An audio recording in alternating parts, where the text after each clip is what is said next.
शरीर साथ देत नाही, डॉक्टर लोक ऑपरेशन करत नाही, अशा अवस्थेत वयोवृद्धांना आमच्यासारखा पर्याय केल्याशिवाय आजार बराच होऊ शकतो. आता बाबांचा मी उपचार केलाय. उपचार केल्यानंतर बाबांचे पाय हलायला लागले. पाय आता हा मागं पुढं व्हायला लागला. याचा अर्थ असा आहे की बाबांचे पाय आता मागं पुढं व्हायला लागले, म्हणजे हड्डी जुळायला लागली. बाबांना विचारलं तर बाबांना आराम वाटायला लागला.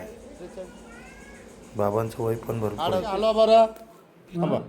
हा पंजा हलवा. बाबाचे जसे पाय हलायला लागले, याचा अर्थ बाबाचे जे जुळवणी झाली ते असं होत नव्हतं. बाहेरचं मशीन लावू आता चांगलं वाटतंय. मित्रांनो, आपल्यासारखंच असा वयोवृद्धांना जर असा आजार असेल तर आमच्या गणपत माऊळ पेन सेंटरला अवश्य भेट द्या आणि हा व्हिडिओ जास्तीत जास्त शेअर करा, जेणेकरून वयोवृद्धांना त्याचा लाभ घेता येईल.